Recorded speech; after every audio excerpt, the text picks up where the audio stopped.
anger, bicycling, cigars, bananas, AMO, how to inhale, all this and more in this remarkable episode of the podcast. And stick to the end for special bonus content. The Remarkable People Podcast. Check it out.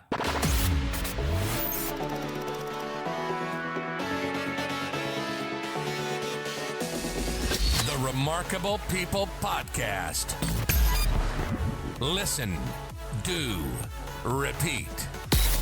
For life. Hello, friends. Welcome to this week's episode of the Remarkable People Podcast, the Bo Bissett story. This week, you're going to hear about how Bo, from a young child, had a brother and immediately felt animosity and jealousy. Then you're going to see the impact that a divorce had on him and how he had no idea consciously of what was going on. But the combination of so many things in his young life led him to rebellion, alcoholism, and drug use. Then when he gets into college, his career, and then all the way through a couple years ago, how this all played out and just destroyed his life from self-sabotage because he didn't feel self-worth. So this is going to be an entertaining episode. You're going to get to hear Bo's story. We're going to go through it chronologically. But remember, stick through the whole thing because there's hidden gold nuggets all along the way. And hopefully all of us can connect with something, apply it to our lives, and grow and become better people from it. So Bo's story is a remarkable journey. He's going to talk about how he even stumbled on greatness in cycling to help him come out of the funk. And then he talks about how he found AMO, and you're going to learn what that is. And you're going to learn some of the techniques and things Bo used to not only heal himself, but how he's helping others now heal as well. So I'm David Pasqualone. I'm so thankful you're here. This is the Bo Bissett story, and I hope you love it. And you not only listen to this great episode, but like our slogan says, you do it. You repeat the good things each day so you can have a great life in this world and an eternity to come. So at this time, let's hang out with our friend, Bo Bissett. Hey, brother, how are you today, Bo? I'm great. How are you doing, Dave?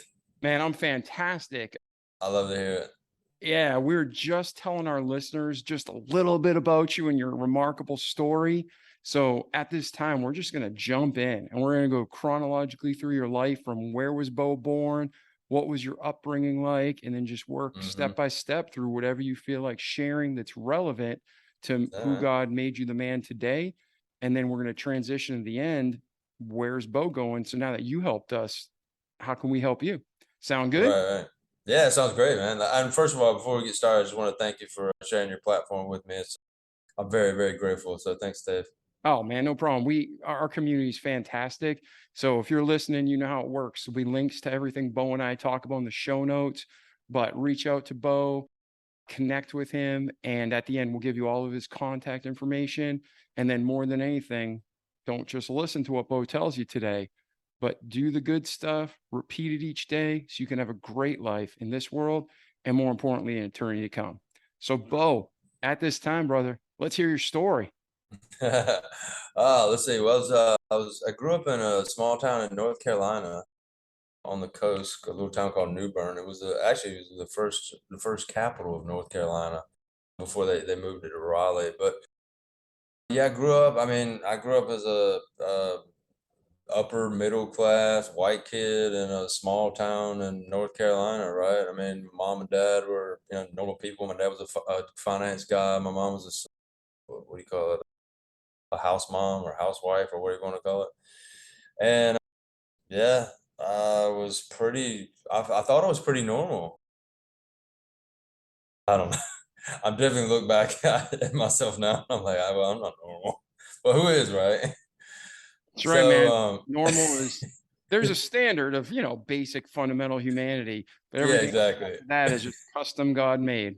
Exactly. No, I so agree. But yeah, I mean, I just, grew up a normal kid, and my parents, I think the big thing, I had a lot of anger when I was a kid. And I realized after doing the work, learning the work that I do now, that and uncovering the emotional trauma that I programmed, or that my subconscious programmed, that I had a problem when my brother was born. So I was the firstborn, he was the secondborn, and I felt like he stole my thunder, right? Or not stole my thunder, but basically he stole the attention away from me, right? And after that, I started feeling worthless, like I wasn't enough, and like I was always trying to please my parents, and that was, yeah, that set up a lot of feelings of being worthless and not being enough, and which later translated into some of the other stuff that I did. But around 12, my parents divorced, and that again, I've learned that when my parents divorced, they sat my brother and I down in the house in their bedroom, and they told us, your mom and I love each other, but I was like, oh shit, what's going on now? So then they told us they were getting divorced. I stood up, ran out of the room, out of the house, and into the woods, and stayed there the rest of the day, right? And that set off my pattern of running. Now, So it was when just, yeah. Go ahead. oh no, no, I'm saying we stop along the way during the podcast. That Hmm. way we try to unpack as much as we can because Yeah, myself yeah, and listeners, it helps us connect and understand yeah. it Of more. course. So up until that point where your parents called you in the bedroom, did they argue in front of you? Was it a pretty Nah, it was seemingly normal. fun? It was like, well, that wasn't normal, but they were cordial with each other, but they never showed any love. Like I never saw my parents kiss or maybe hug, but I don't even remember that. So it was very, yeah, they were not a very loving parents. But I just thought it was normal, right? I thought it was just Yeah, at that whatever. point, that was your only frame of reference. So that was what you Yeah. thought the model of Hmm. normal was. Yeah, and I was like, and even I mean, today and looking back, like I don't have anything to blame my parents on. They were doing the best they could, and so I think yeah, but that was my reaction. My reaction to their, them telling us that they were getting divorced. I ran out, and that was my pattern. That was my reaction that set up instances further on in life that would recreate. When I felt anxious, when I felt angry, when I felt uncomfortable, I would just run. And most people, run from a job, or like I got to the point where I was running country. I was leaving countries and moving to other countries. We'll get there. Just keep telling your story. You're 12 Yeah. years old and you run out in the woods and keep Yeah, I going run for out. us. I came back. Yeah, I came back that night because I mean I'm 12, and like I didn't like I'm 12 and I don't know where else am I supposed to go, right? So I got hungry and I went home, and then yeah, I just dealt with it. In my teens, I really got into drugs and alcohol, really heavy. I got in trouble when I was a teenager. Got into, yeah, some legal trouble. And then yeah, when I was 19, my first year in university, I wrecked my car. I was thankfully I was the only person in the car, but I was drunk driving, and I was going 100 miles an hour, ran off the road, flipped the car, crashed through a telephone pole, and on the way to the hospital, I had a near-death experience when my grandfather, dead grandfather, showed up and told me it wasn't my time, that I needed to go back. 2 years later, I did the same thing. I was drunk. I was skateboarding home after a fraternity party. Got hit by a car. Almost lost my right leg. And then let's see, I graduated. Finally got out of school with with most of my body, pieced together. Yeah. and and then yeah, and then I fell in love with. I reignited my love affair with cocaine, and at that point, I was like, I just because I was making some pretty good money, and I was like, all right, twice I've put my parents through, like more than twice, two really big times with both those accidents. I put them through me and my drinking issues, and I was like, dude, like now I'm all coked up, and like I can't tell them, man, I cannot tell them. So I gave everything away. I bought a one-way ticket to Europe, and on the way to the airport, gave my brother the keys, and I was like, "This is your car, man. Do whatever you want with it. I'm out of here." And yeah, I just took off. So when you were a teenager, you Hmm. said you were angry and you started medicating with drugs and alcohol. Hmm. Is that when you started experimenting with cocaine too, or was that when you got No, older? no, no, no. That wasn't until no. That was like cocaine wasn't until university. Okay. So And then when you uh, were messing around with drugs and rebellion and as a teenager, did you realize at that point, what were you thinking you were doing and why? Like, what was your thought process? Do you remember back then? it was just I know now that I was just trying to like I was self-sabotaging. Like I was punishing myself, right? I didn't think I was good enough. So I was using alcohol. I was using everything I could get my hands on to punish myself, to just to hurt myself. And I think at that age, I don't know really how I felt about it. I do remember being real, what's the word I'm looking for? Not rebellious, but not rebellious, like kind of like screw you, I guess, is the best way. I can't think of the word I'm looking for, but yeah, it's basically like, the finger to the world, like, screw everybody. I don't care. I'll do whatever I want. So So, now, did your parents or friends try to intervene, or were they like, that's just yeah, tough? my parents, yeah, both my parents did. And like, I was always like, I mean, I was always in trouble. They were always trying to ground me, but it never worked. I would sneak out, and but I did get in some legal trouble, and I was in probation for 2 years, so I couldn't. There's and my junior and senior year, like I couldn't participate in a lot of the stuff that my friends were doing, and I was just like, it was a pretty bad. But I mean, I never went to prison, so that was good. But Yeah. it Now, when was, this was going on, though, and you see it escalating, were there any signs to you back then, like, man, I need to get some help, or was it just fuck the world? And yeah, pretty much, yeah. Screw the world. That's basically what it was like. I didn't care.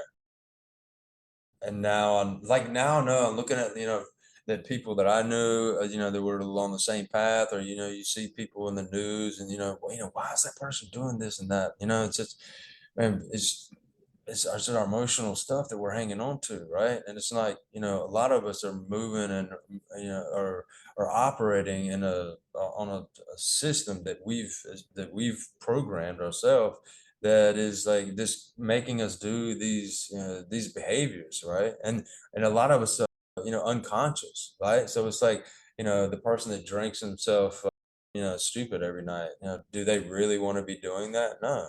But it's a tool they use to self-sabotage, to punish themselves, to, escape, you know. So, or the same with food, right? A lot of people, there's a lot of people with food addictions, the same thing, right? It's not, they don't, they don't gain 100 pounds because they want to be, fat and, overweight and unhealthy. They're just using that as a way to escape, a way to punish themselves. So, so now, when did you you, go when ahead. you got, you don't have to go into details, you can, but when you got arrested and you got in trouble, Mm-hmm. was there a point where you thought to yourself, like, man, I'm out of control? Or was it, man, these people, it's their fault? What kind of attitude? Were you more on the a moment of realization or more of the narcissist? No, I did have some moments of realization, but I was still like, I kind of felt like, as far as like, the stuff that I did, like I'd stolen some stuff as a teenager. And so that was, I mean, I realized like, oh man, that was so stupid. But as far as like people telling me what I can do, like I hated that, right? I hated the, oh, you have to take drug tests, and you have to, you're not allowed to have alcohol in your system or anything. I mean, I was a teenager anyway, so I mean, you're not supposed to be drinking, in America, below 21 anyway. But the thing is, like, my friends were doing that, and I was being told that I couldn't, and I'm like, yeah, that really, I hated that. So then you go to university Hmm. and you get, like you said, you're making some good money, you're in university, you end up No, yeah, after university, I was started making good money because I graduated. But in university, no, I was my dad was sorting me out in university, and I was the typical, well, not typical. I was a college kid, and I was I joined a fraternity. I was, I did have a job. I had a few different jobs in university, but yeah, I was just, it was like minimum wage stuff, right? Just in, part-time hours here and there. But Yeah. yeah, I was partying like just a monster, man. And the way that I drank, like I blacked out pretty much every time I drank. Now, what did you major in college?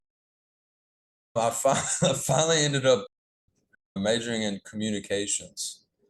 So that was I found out that was the easiest degree you could get. So I tried business. Math wasn't my forte. So yeah, I chose. I finally dad was like, dude, just like pick something, man. Because I went from like psychology to business to hotel restaurant management. I think I changed majors like 4 or 5 times, and he's like, it does not matter. He's like, if you're not going, like, if you don't know your path right now, just get a degree and get out. I was like, okay, cool. Yeah, that's good advice. I mean, one of the top skills at college is just finishing what you start. I Yeah, mean, exactly. it really is. It's unless you're going to be like specifically an engineer Mm-hmm. or something in the medical Mm-hmm. field, all the other. I mean, you can go to YouTube these days and learn it. Right now, college is how can I find information and how can I Exactly. finish what I start? And Yeah, I think I don't there I think there will be a time in the future where I don't know colleges per se will be like obsolete, but like I mean, yeah, like you said, I mean, we can learn pretty much most of the stuff that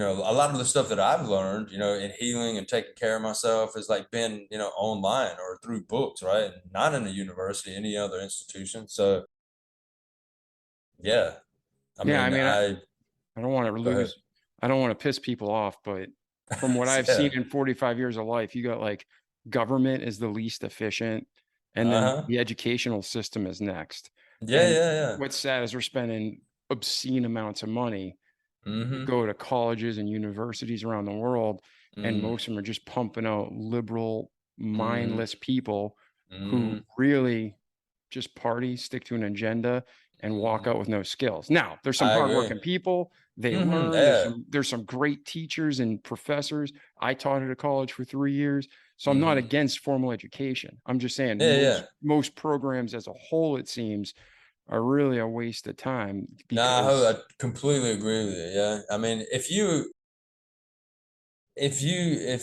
got the mindset that like you're gonna make it, you're gonna do it, like if you're a self-starter, like I think like colleges would be a waste of time for you. Like you can do it on your own today, like easier than any other time in history. So so anyway. go back to the cocaine because there's a difference between partying and jumping up to that level. Hmm. What was your first time doing coke? Like, was that at a party? Did a girl kind of coax you into it? Like, how did you Nah, it go? was it was just friends, like fraternity, and the whole party, like the party culture that I was in. I mean, fraternity life was for me, like when I found the fraternity, it was like Animal House. It was just like Mhm. it was the friends, but then it was also like just the camaraderie and like yeah, the partying. It was amazing. Like and the guys, the fraternity I was in were big, they were big into sports too. So it was sports and party and girls, and it was just like, yeah, it was awesome. So that seemed And back then like it was great, but where did that bring you in life? yeah, I have some, honestly, if I had if I had used the fraternity as if I had used as well as I could have used it, then the friends that I made and like the connections that I could have established, because the fraternity itself is an organization, right? And there's a president, there's vice president, I mean, I was a social chair for a while, and so if you get inside of that organization, then you can learn skills inside of that organization that transfer later on in life, right? But a lot of people squander, and I squandered that opportunity to use it to as a what it was there for. And I saw more of the surface level, like partying and, all the great things that go along with that. And then when you got out of college now, Hmm. you're in alcohol, drugs, you're medicating your pain, you're still Hmm. not realizing you have serious issues you need to face. Hmm. So what does that job look like right out of college? And were you able to maintain it? Were you functional? Was it a Yeah, it was disaster? definitely functional. Yeah, I mean, I always have been a hard worker. Like if I, when I start something, like I'm in it. I might be hungover the next day, but like I'm busting my ass to make sure that I'm doing what I'm supposed to be doing. And so, so yeah, I got a job as a financial advisor, despite having graduated communications degree. My dad told me like because that's what he started out, and I was like I kind of like I'm kind of gravitating towards the stock market and stuff like that, but like I don't know what to do there. He was like it's sales. He's like learn if you can sell something you can sell. That's what it's all about. So I got into, yeah, that's the direction I headed. But I started out like when I got into it, I was like pushing mutual funds and like this is like right when the bubble crashed. And then all these mutual funds were loaded, like they were supposed to be balanced, but they were loaded in tech stuff and people were losing their ass. And I was like, dude, this sucks, man. Like that's like I don't want to be a salesman. So I really started studying trading and I actually really started trading. And And yeah, just that's when I find started talk to the making some audience who's money. yeah, talk to the audience the difference between a financial advisor and a trader. Because there's a big difference, but most people Mm. don't understand. Yeah, like for me, like I mean, things have changed. This was like 20 years ago, right? And I think it's a lot of like uh, financial advisors do a lot of hand holding, right? So it's basically like, they help you set up a plan and help you invest money and like, but they're not like, they're not looking over your account every day and like, oh, I need to rebalance such and such. Nah, man, that's BS. I mean, most of them are glorified salespeople. That's it, right? And they push what their organization tells them to. Yeah, pretty much, right? I mean, Merrill Lynch has got their stuff, like Jones has got their stuff, like everybody's got their stuff.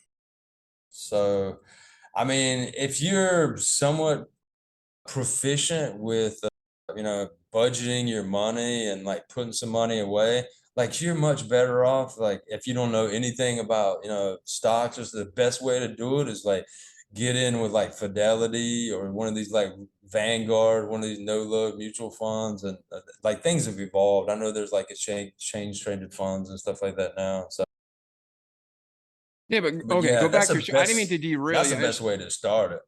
Yeah, I just But wanted people to understand the difference between a financial advisor and then mhm. a trader, and define quickly what a trader is, and we'll go back to your story so people I know mean, what. somebody who's trading is actually like actively trading your account, right? I mean, they are looking at the market. They're sitting on positions. They've got stop orders on the stuff they buy, in case like the stock dips and they can get out. This active, right? Your stuff is being managed. And so that's the direction that I started getting into. And then, but yeah, like I started making some money and I was also balancing like I was also balancing that with I was also selling some insurance and stuff like that to as to be like the whole financial advisor for people. And so some insurance some different insurances pay a shitload of money. So yeah, that was giving me like cushion to trade on my own, and then I was trading other people's money. So but yeah, just I started getting successful, and then yeah, I found cocaine again, and man, I was blowing my nose every night. It was pretty ridiculous. And yeah, I And got in to the that point I just industry, couldn't. I'm And sorry, well, and I that mean, I was alone, right? I mean, my dad had an office.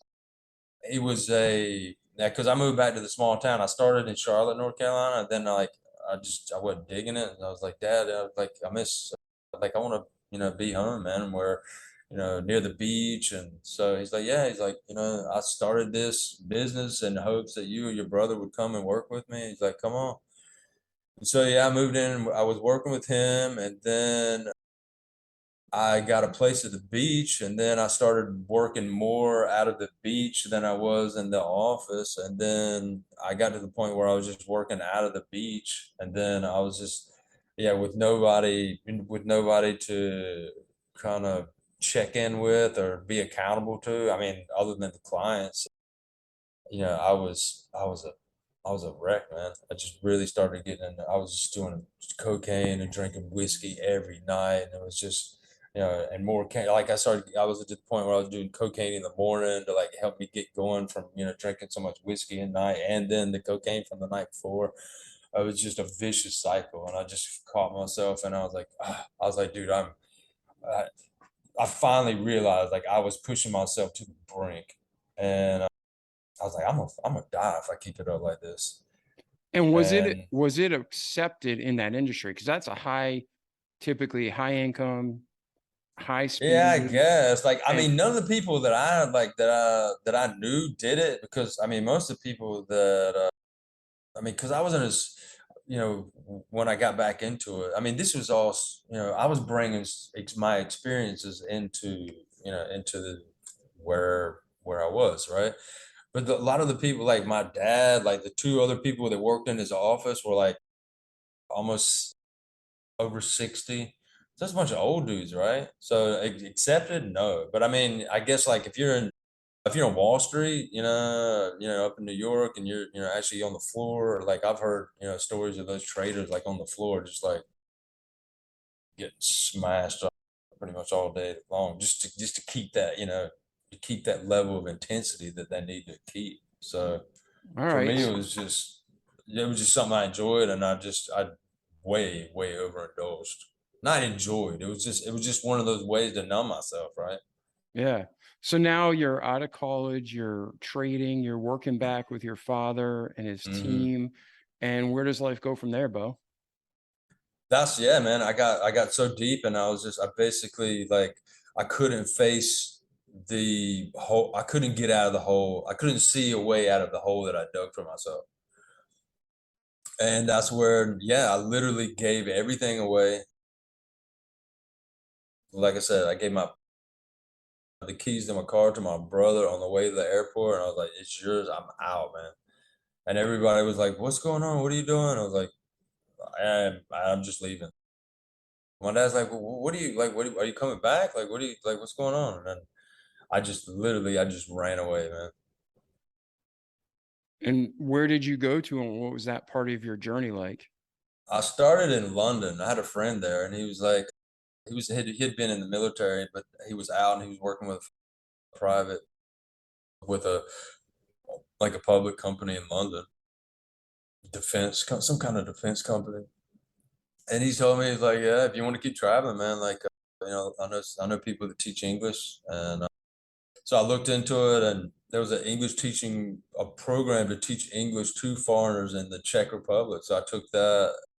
I bought a ticket to the Czech Republic, took that course, made some friends there. Ended up moving to Taiwan, and that's where, yeah, I went from a six-figure job to teaching Asian kids to speak English for like $12 an hour. So, And then how was your life at that point? Were you happier or still sad? Where were you nah, at I was emotionally? miserable, man. I was just like, it was good when I was traveling. I was doing all the stuff like in Prague. Prague was insane. I had a really good time traveling around in London. We did some road trips into Germany.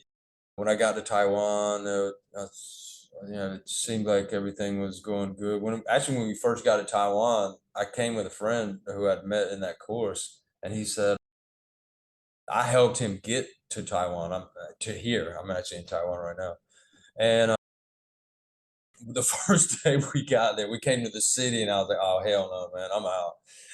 He's like, "Dude, you can't leave me. Like, I got no money." I was like, "Dude, I'll sort you out, man, but I'm leaving." He was like, "No, what? Like, why? Like, dude," I was like, "You realize we just left Prague, right? It's like it's pretty much it's like a fairy tale. Like there's castles, there's a river running through the city. I mean, it's beautiful. It's gorgeous, right? And then we get to like a city in Taiwan. It was in the middle of the country, and it was just a bunch of buildings. Like I was expecting like tropical country, palm trees, and it was like boom, we got stuck in the middle of the city. I was like, nah, sorry. But the funny thing is, like, he left like a year later, and I ended up staying for a few more years before I left. And I left Taiwan after a few years and moved and started moving around again. But And did you teach the whole time you were in Taiwan? yeah, yeah. Well, I started teaching, and then I met this guy who wanted to build a paragliding school up in the mountain. And so he was like, "Yeah, we can build this. We can do like a cafe and like you know, do this English teaching cafe." And I was like, "Yeah, I'm in with that."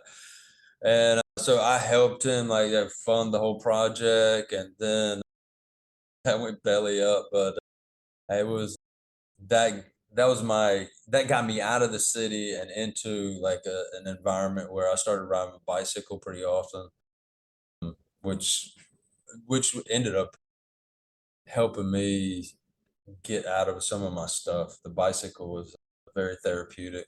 Ended up cycling around Taiwan, cycled through Vietnam, Cambodia, Thailand.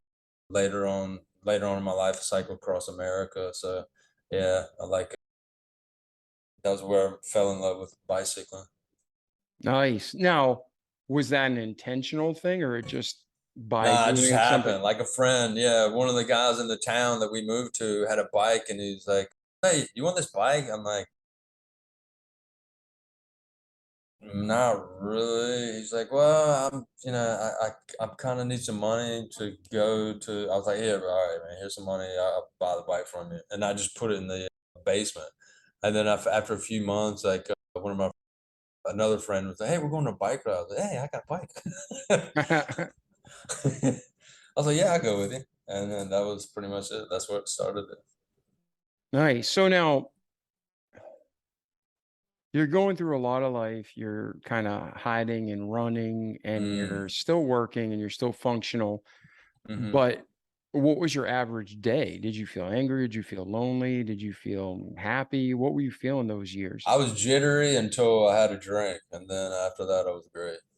So you were So, a full-blown alcoholic at this point. oh hell, yeah, yeah, yeah. Like I was, yeah. If I didn't have a drink, I was shaking. All So right. And then yeah. you start traveling on your bike. And then how hmm did you get back to the States? Did you leave Taiwan for good or did you just take a vacation? How did that No, work? I left. I left. Well, things didn't work out the way I wanted to in Taiwan, so I left Taiwan. I moved to Mexico. I took what I did. I learned how to. I became a scuba diving instructor in Mexico. Then I left there. I was gonna go, and then I went back to Taiwan to teach scuba diving. But then, like, there was no that industry is the tourism industry in Taiwan is not like it is in Vietnam, Cambodia, Thailand, Malaysia, Indonesia. Taiwan's like a really small island. It's kind of like a yeah. It doesn't have that tourism infrastructure. So No, when I anyway, think of Taiwan, the first thing I think of is the stickers made in Taiwan. So mm, are they big in manufacturing? yeah, they are. They make a lot of stuff that we use back home. In fact, I don't know if you've heard recently, like the whole thing that's going on with China, like China trying to reclaim Taiwan.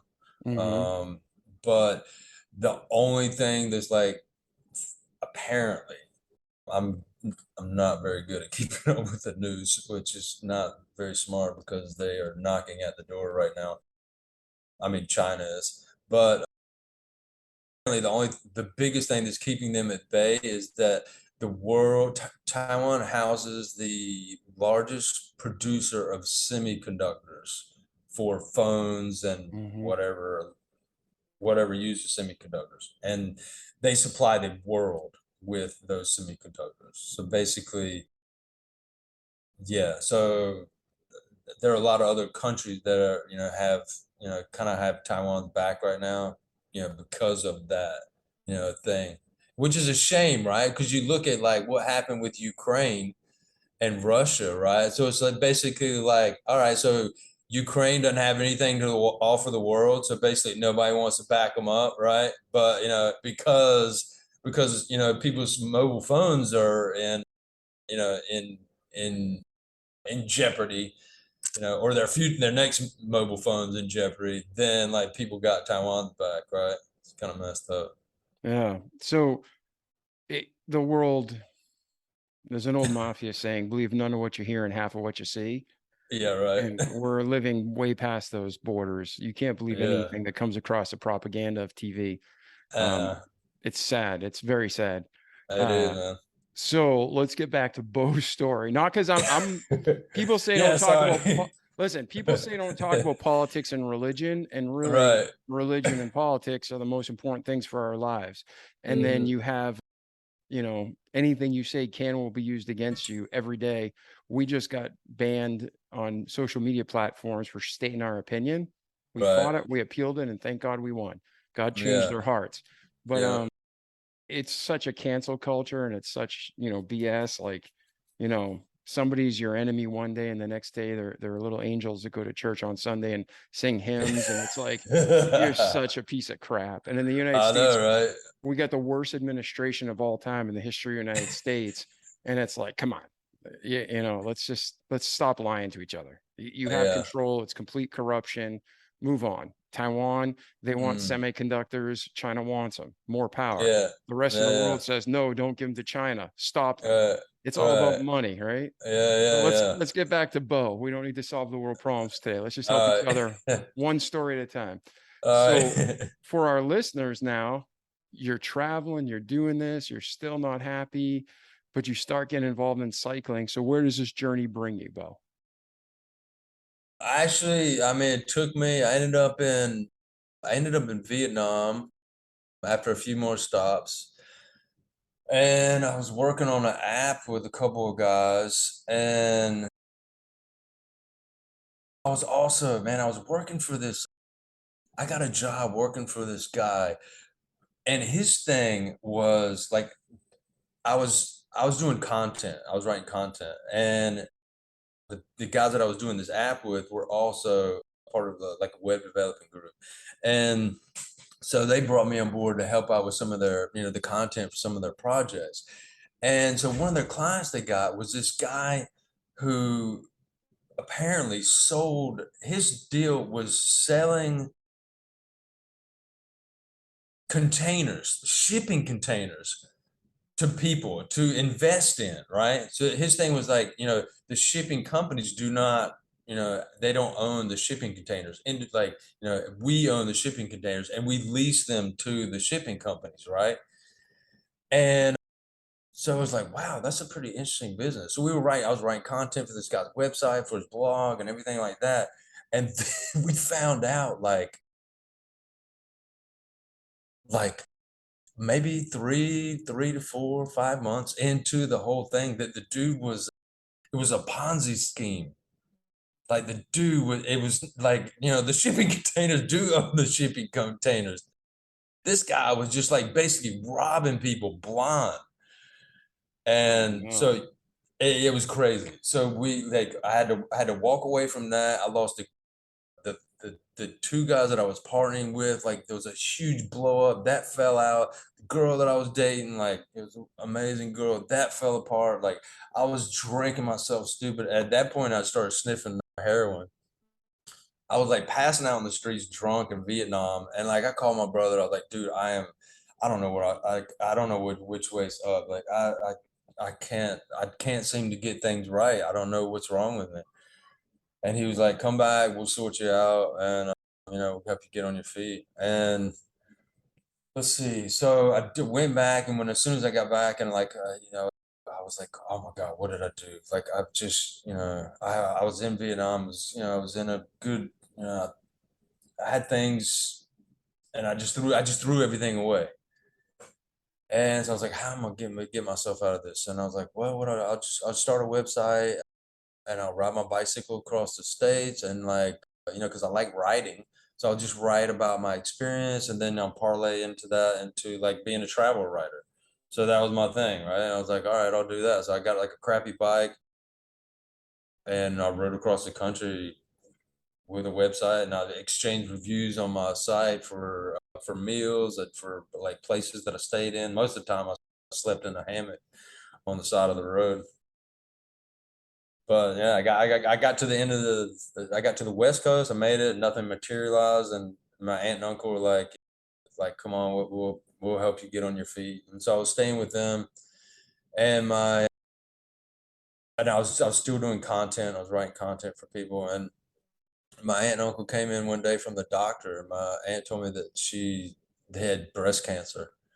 In that case, at that point, I was drinking about an 18 pack a day, and I was drinking whiskey at night to go to bed.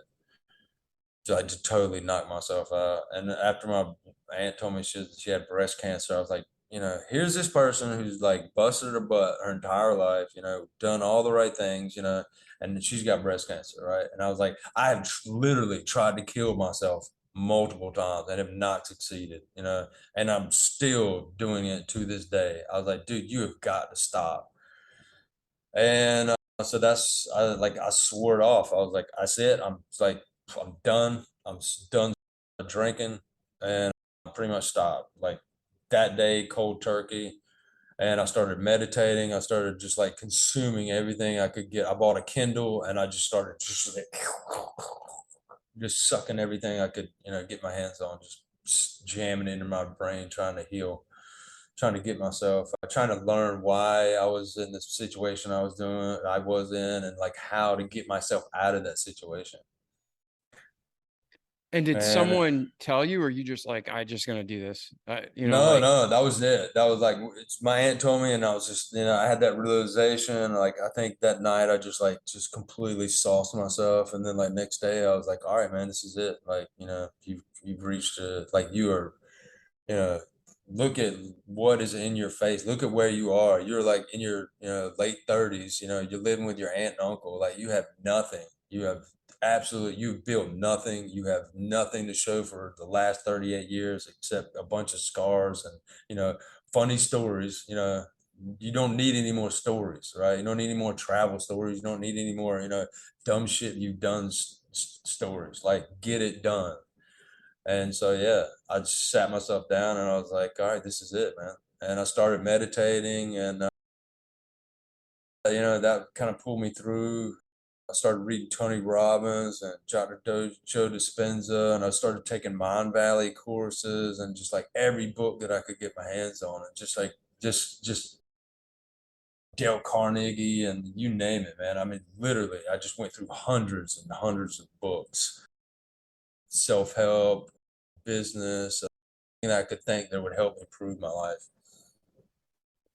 And then as you're going through that, what was the transition like? Like you said, you cut off the alcohol and drugs Mm. cold turkey. Hmm. But then where did you go as you're consuming knowledge? Where did you go professionally? Did you get a minimum wage job? Did you I started bartending, and I saved up money, and I was like, saved up money, and I moved back to Vietnam. Like that left a bad taste in my mouth, like leaving Vietnam. I was like, I felt like I let the place beat me down, and I was like, I'm going back to own it. And I moved to a different place, but I moved to Da Nang, Vietnam. And same thing happened. I didn't get this time. I didn't go back to drinking, but I went back, and man, I was getting sick all the time. I was getting food poisoning. I got dengue fever. Just every like just every like I was almost every month I was getting like sick for like 3 4 days, and it was debilitating. And I realized that like looking back now, I realized that me getting sick was another thing that I used as a kid to get myself out of going to school or to get attention, right? I remember my brother got his tonsils taken out, and I got jealous because he went to the hospital, and then like people were paying him attention, right? So then I would find a way to get sick. I remember rolling around, and a friend of mine got poison ivy, and he missed like a couple of days of school because he got poison ivy. I went out in the woods and rolled in poison ivy so I could get out of going to school. You know. So and then as I moved away from the alcohol, and I started getting into weightlifting. And but yeah, I was still finding ways to self-sabotage by getting sick.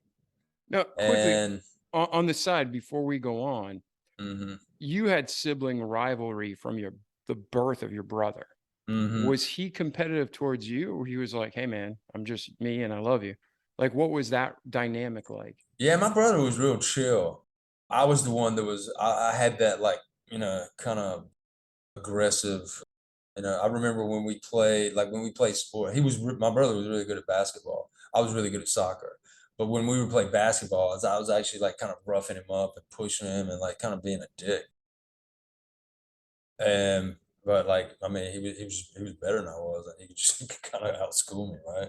And I would get I get ticked off when we played, yeah, because he did beat me. So but yeah, my brother's pretty chill. I mean he didn't do anything to deserve the way that I treated him. Yeah, And that's what I was yeah. getting at. Was it bi-directional competitiveness, or was it he's just him and you just had No, that? I was just being a dick, man. Yeah. It's just yeah, it's me being a dick. All So right. So now you're back in Taiwan, yeah, I left. and Yeah, I left Vietnam, and then I moved back. I finally moved back to Taiwan. So and actually, I then do have a that's question. where. When you were in the States, Uh, quit alcohol and drugs cold turkey, and then mm-hmm, you became a bartender. That mm-hmm. sounds so dangerous and Uh, counterproductive. uh, Explain that. Did you have moments of temptation, or were you solid? no, no, I was resolved to like that was it. Like I realized that like the drinking had put me in the place that I was in, and that it was time for me to move on. And honestly, I did it for the money. I didn't think like I had just come from like, years of teaching English and scuba diving and, really like not making a lot of money, right? So, I mean, I squandered everything I'd made in the past. So, that was where my self-worth was. Like I was at the bottom, right? And I was basically working my way up. In fact, like my first job when I was with my aunt and uncle was working at what was that place called? It was some kind of like athletic store. And I was basically like stocking shelves.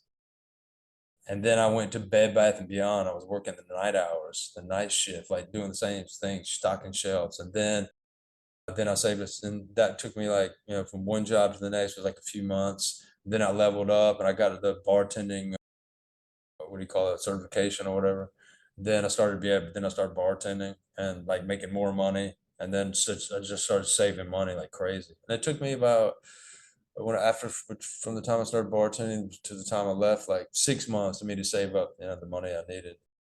And my aunt and uncle were really helpful. I was staying with them. They had a huge house, and they were, they were on the edge of getting of retiring. My aunt had already retired, but they needed help running that place. It was basically like a little ranch. So I helped them, and I paid my dues, but we were a good family unit too. We all worked together. They helped me out. I helped them out. It was really, and that was actually a really nice experience, having them and seeing the way they interacted, because I parlayed that into the relationship that I have with my wife now. I'm now married, and I find spending time with my aunt and uncle was really nice because I got to see like a healthy relationship and how they function. Not just romantically, but like financially and everything, and how they had built this successful unit. And for me, it was like that was a really important growth period for me. Now you stopped drinking and drugs. Mm-hmm. You move back to Vietnam and Taiwan. You move Mm-hmm. around, Mm-hmm. and then you're around 40 at this point, give Mm-hmm. or take a year or two. Mm-hmm. And you found cycling did help with, helping you start to heal. But now you're meditating, you're reading, you're absorbing good Mm-hmm. content. And then where does that real change from that still emptiness in your heart to being full and at peace? Yeah, Transition us to them. It happened when I moved here, I met the woman who's now my wife. We met after I'd been here for a month. Here being And Taiwan. yeah, yeah, sorry, in Taiwan. So we met like I'd been here for a month. We met, and it was like boom, fireworks right from the beginning. Like, and on our first date, I actually told her I was like, "I'm gonna marry you." Never like thought like that kind of thought never crossed my mind before, right? And was But like she this, a tourist? Was she a no, resident? she lived in Taiwan, and she was actually married at the time. So she was going through a divorce, and that's something I didn't know about, but like we found out, but it just wasn't no problem. But yeah, I Was was, she a local? Like she was yeah, from yeah. Taiwan? Okay. Well, her parents are from Taiwan, but they moved to Brazil, and so she actually was born and grew up in Brazil, and then ended up back here like later in life. Okay. So So she had more of a culture, a mixed culture between cultural, the yeah, Brazilian, yeah, Portuguese, and yeah, Taiwan. yeah, yeah, Okay. yeah. And you have the She was American. more Portuguese than she was Taiwanese. Okay. So you meet this girl. You didn't know she Mhm, was married. You guys mhm. start dating. And then where does Yeah, it go from there? it was like as good as we were in our good times. I know we were like fantastic. Like we had our battles, man. And I was going through my stuff, and like she was just like she was she I hate to say at the beginning kind of rode my coattails, like because I'm healing, and she's like, ooh, this is the direction I want to go too, right? So I kind of pulled her along under my wing, and started showing her the stuff that I was doing and how I was bettering my life, and she was like, her eyes opened up. She's like, oh God, this is awesome! Like this is what I want to be doing too. And so we we did it together, and we pulled each other along, and like, but we still, man, we had some massive arguments, like, and they would just end in like me like, I'm out. That was my thing, right? Remember, I'm the runner, so I would just like, I'm running, I'm out, and then we'd get back together, and it was just, oh, it was brutal. And about 2 years ago, we had a big argument, and it was the same thing. It was like, I'm out, like I'm finished with this shit. And we ended up, we had a friend who's a Buddhist monk, and we got back together, but we were like, look, all right, this is it. Either we get some outside help, or like we got to go our separate ways, because like all the stuff we've been doing on our own, there's still so much underlying baggage that we are not hitting, or we're not able to tap into and connect with. So like we need some help. I was like, all right, I'm cool with that. Like, I'll do whatever. And so, yeah, this our friend, this woman, she's a Buddhist monk, introduced us to this guy who does a program called the Spiral, and it was put together by an Australian guy. And the first session, boom, blew my mind. I cried for probably half a day. I mean, like, not sniffling, like damn busting. Like, I'm surprised I didn't just like shrivel up and evaporate. It was brutal, man. But I finally realized, like, I was started making connection. I was like, and as soon as I started doing this work, it was like, all the things that I had previously been blind to, the things that I had done to myself, the drinking, the running away, the way that I treated people, the things that I thought, all of those were like little bubbles that started popping in my field of awareness. And it was like, once those bubbles popped, it was like, oh shit, I was doing this. Oh my God, I was saying this. Oh my God, I was thinking this. Oh my God, I was doing this. And it was like, oh Lord, well, oh my God. Like, and then once I started seeing that stuff, I was like, now I know what I was doing. Now I can choose, now I can make different choices, right? And that just started lifting a veil of like like the curtains coming open in a play or a stage, right? And it was like, whoa, okay, look at everything that's possible now. And from that day forward, it just my life started just like boom, boom, boom, boom, boom, boom, just started the wheels started getting traction, and like I started just sailing. So what were some of the And things, what were some of those for our listeners that have already connected with you?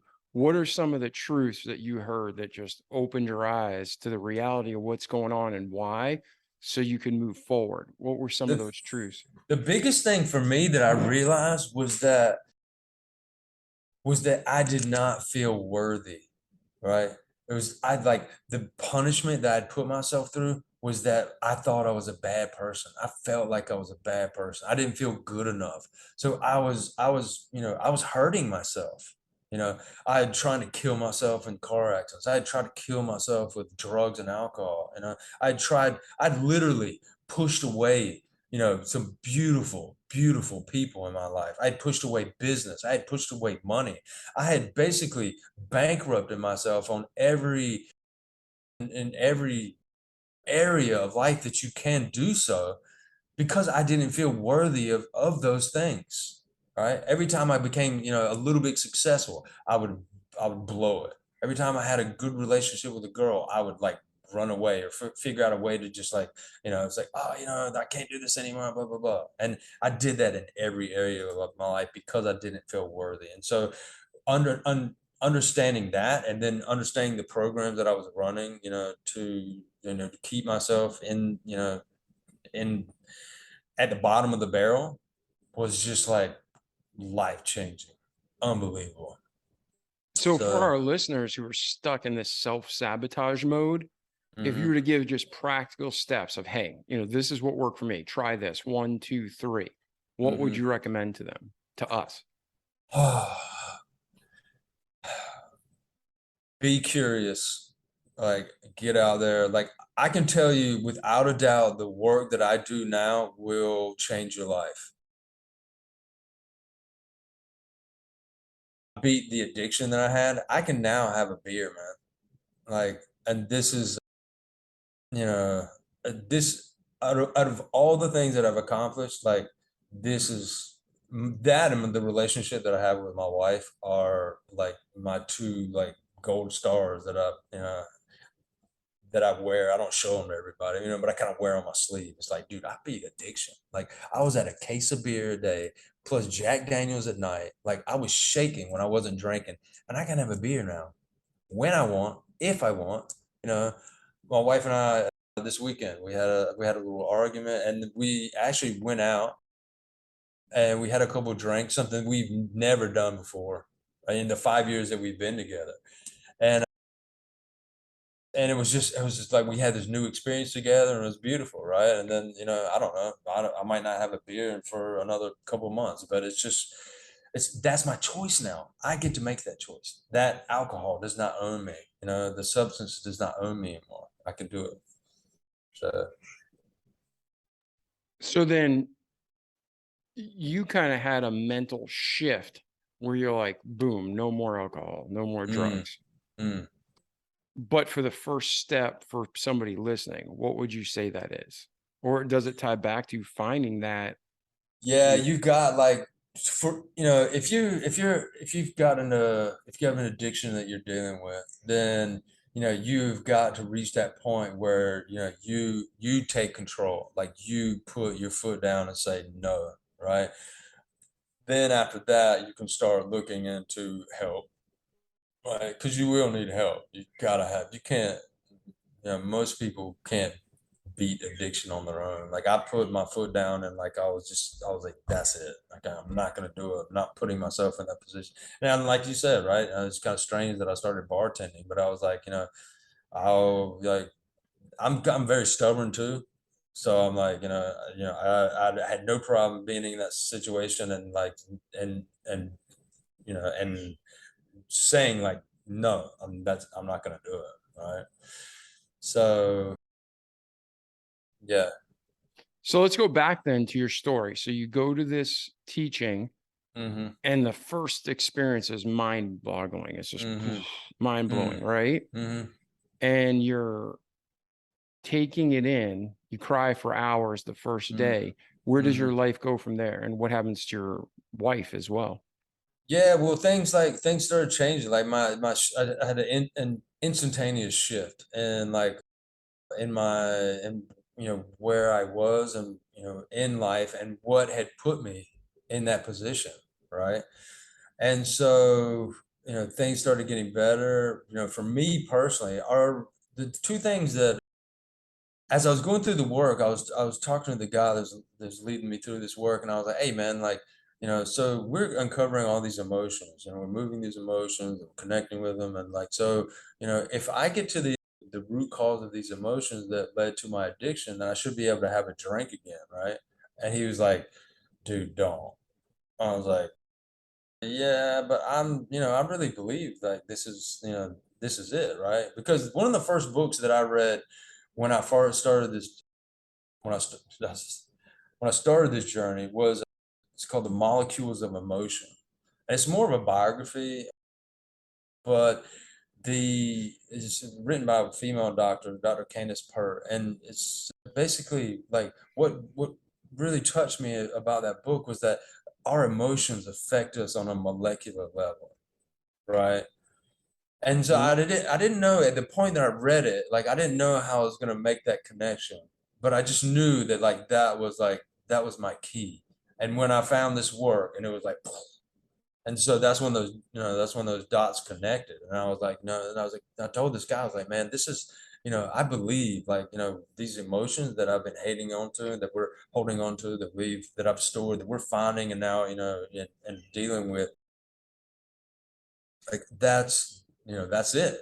And he's like, I still wouldn't do it. Well, I did it. I waited for a few months after we finished working together, and like I had a glass of wine, and then the next weekend I had two glasses of wine. The next weekend I had like half a bottle, and I was like, I could feel it waking up in me again. And I was like, what we did was not enough. So I took what I had learned from him. I'd taken really good notes through the process. Then I used some of the other stuff that I had been through to kind of piece things together, and I started working on myself using muscle testing, self muscle testing, these meridian points on the body. Once you find these emotions to help you release the emotions, the AMO breath. The program that I do now is called AMO Ni. AMO in Spanish means I love, Ni in Chinese means you. I use two different languages because it's a blend. It's a blend of East meets West healing modalities. So yeah, we use that, and then on the end, we use neurolinguistic programming to like grease the wheels of intention and push the person further down their healing path. And I started putting this stuff together, and yeah, I finally got to the root cause of my addiction issues. And like I said, I told you earlier, I can have a beer now. Like, my wife was dealing with food addiction, and we've fixed her as well. And we work with other people now that have food addictions and also other addictions as well. So it's yeah, it's just life changing. This work is life changing. Yeah, man. As a friend listening to you, I mean, this whole show is about being real and transparent. Mm. I'm like the gentleman you were talking to at the beginning. I'm like cringing inside, like, Bo, don't drink even casually. Just, Yeah, you know what I yeah, mean? yeah. Because it's like you might be great now, but a year from now you might be in a low and that drink does hook you. And I think about that Mm, Bible verse, wine is a mocker, strong drink is raging, and whosoever is deceived thereby is not mm, wise. So like as a mm. brother and friend, I'm like, please don't drink. Don't chance it, right? But if Yeah, you feel like you have that victory, that's fantastic. And I hope you yeah, do. yeah. I'm Nah, like no, like, I'm the air on the side of caution guy. I'm like, I might be allergic to that. I'll just never eat it again. yeah, That's how yeah, I am. But yeah, so okay, so between your birth and today, I yeah. feel like Hmm. there's a section between where you're learning this and putting it together we missed. But in Hmm. your opinion, is there anything significant between your birth and today before we transition to where is Bo and where are you heading? Nah, I mean, yeah, well, you and I got deep, man. Yeah, we covered a lot of the stuff, and I'm just now, yeah, I'm doing this work now, and that's my next step. So Good, man. Now, talk about meridian points a little bit. And is there an exercise you can leave the listeners with so they can try it? And if it works for them, they can contact you for more. yeah, for sure. These meridian points, they correspond with the different meridians on the body. So this is like a master point that we use to release the emotions, but then it's tied in with the muscle testing and like how we. Oh, Oh, sorry. The majority of our listeners are podcast listeners. So just so uh, you know, Bo was okay. grabbing with one hand his temples on Yeah, his yeah, right. forehead. Just yeah, right, yeah, right above the temples there. So that's the master release point. But then that corresponds with the muscle testing, which we use to find the emotions in the first place. So I think one thing that I can leave you with for sure is like the AMO breath, which is a breath that I developed when I was going through this work. Because as I was going through this work, like one of the big things that, like, when we connect, when we find these emotions that you programmed as a kid, these traumatic instances. And the thing is with trauma, like, most people, they hear the word trauma and they think like, oh, car wreck or PTSD from war, or like, a divorce, or like, a traumatic event, to a kid can be like a butterfly landing on your shoulder, and freaking you out. It can be, it can be anything. It does not have to be like some huge monumental event. In fact, the definition of trauma is just an emotional event, right? And so our subconscious is using these experiences, these emotional events, these traumas that we experience, and it's grabbing onto those reactions and it's programming them into our system, right? Our body is like kind of like the high school hallway, like your atypical high school hallway in like a movie scene, right? Which is littered with lockers. But instead of books and papers, our those lockers hold our emotions, and some people hold them in our leg, some people hold them in their hips, some people hold the emotions in their heart, in their liver, in their throat, right? Within our different chakras, like we put these, we store these emotions all over our bodies. And these emotions, like anger resonates at a very high frequency, like it's, whereas in love emotion has a more flowing resonance, right? And so, when we're holding on to these emotions, those high resonance emotions, they actually, do damage to a body. They attract the injuries and the the illnesses that we experience later on in life. And I'll tell you one thing before I do the alma breath. Sorry, I got way off course there.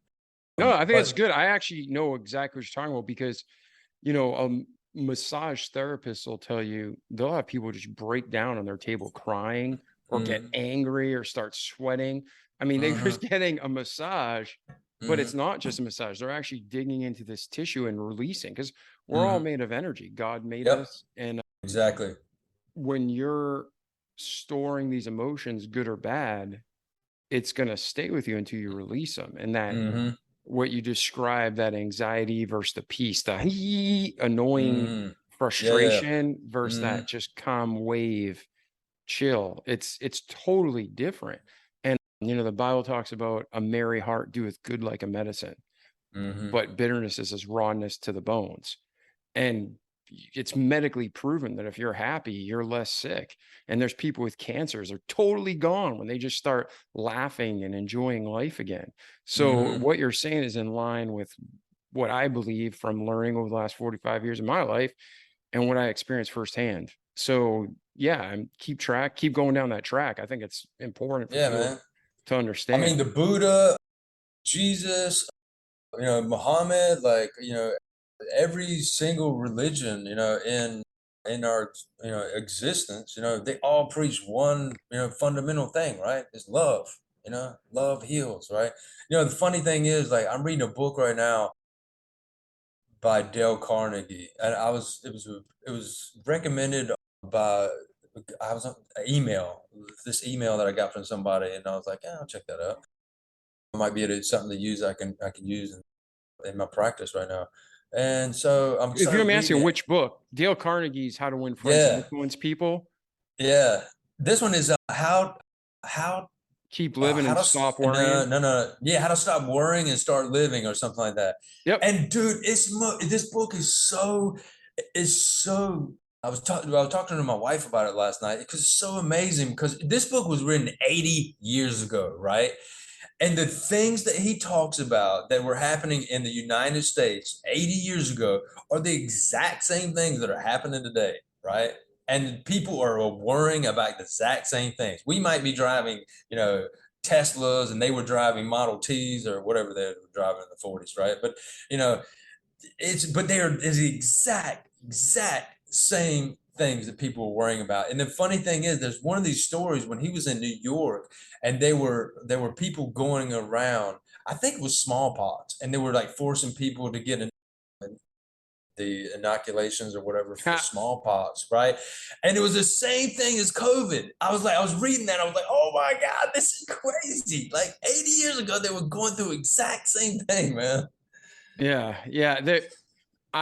Dale Carnegie's books are excellent, but How to Win Friends and Influence People is the staple. I think, after the Bible and the books that really key into our inner Uh, soul, right, and our uh, eternity, probably, if not the top book on my recommendation list or one of the uh, top 5 is How to Win Friends and Influence People. I And agree. what's crazy is he refers to God and Jesus throughout that. He actually says, I'm not a believer. My parents were. Hmm. However, every single thing he says ties back to the Bible chapter and verse, and he Hmm. admits it always works. So it's like, I know whatever works is because of God, but that book, I try to read that once a year just to keep it fresh in my mind. But the How to Stop Worrying, Start Living, I remember, don't they have some pages too? I'm going back. I haven't read that in about 10 years. But don't they have like workbook almost like pages where he's like, make these lists, compartmentalize, plan for the worst thing you can imagine, then everything else is icing. Isn't that some of the things he talks about in that book? Yeah, it does. There are some of these lists, yeah. And then at the beginning, he's like, go back and read every chapter twice. And he's like and then at the very end, there's a bunch of stories like with person, but he uses stories throughout the whole thing, right? So, Yeah. And you know what else, uh, honest, just to finish this off, have you read Link in the Unknown by Dale Carnegie? no, uh, Oh, the what is it? best. Link? Link in the Unknown. There's probably hundreds of books written on Abraham Lincoln, but Uh-huh, there's like this 3-volume encyclopedia set that Abraham's Lincoln's best friend wrote about him. Who uh-huh, has time for that though? right. Dale Carnegie researched Lincoln for a few years, wrote Link in the Unknown, and it is Hmm. a easy read, phenomenal read, but what a great book on Abraham Lincoln, seeing Yeah, I'll what definitely that check that man, out, man. oh, you should. It's getting a copy is the hardest part, but once you get it, it talks about his journey and Hmm. how he even died thinking he was a failure. Right. And, he had a psycho wife, and it goes through things that nobody knows about. Like, it's just Yeah. really He, great book. I, in the book that I'm reading now, he talks about like how Lincoln had to borrow money to get to his inauguration, right? Yeah. So I He was got like, in. what? Yeah. I Him could tell. and George Washington. Yeah. George Washington, Abraham Lincoln, and Ronald Reagan, I think are, the 3 best presidents America's ever had.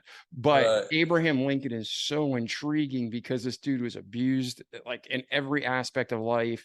Yeah. And he, you know, was depressed and he had issues. He wasn't perfect. The Hmm. Civil War, just God even took Hmm. his mistakes and used them for good. But like you said, he didn't have money. He struggled. He was Hmm. poor. Again, the Gettysburg Address, he went to his grave being made fun of by the media of what a terrible speech that was. And it went down in the annals of history in every country as one of the greatest speeches of all time. So it just shows you, forget anybody's, the only opinions that matter are God's and yours. Yeah, Everybody exactly. else is icing. But I okay, agree. so I didn't mean to derail you, but you got me excited. I love Carnegie. I love Abraham Nah, I Lincoln. love it, man. Yeah, I love it. So you're reading this book and you were talking about the meridian points, and then you were going to Hmm. transition into Yeah, the amo breathing. breath, right? Yes. Yeah. The amo breath. So the amo in Spanish means I love.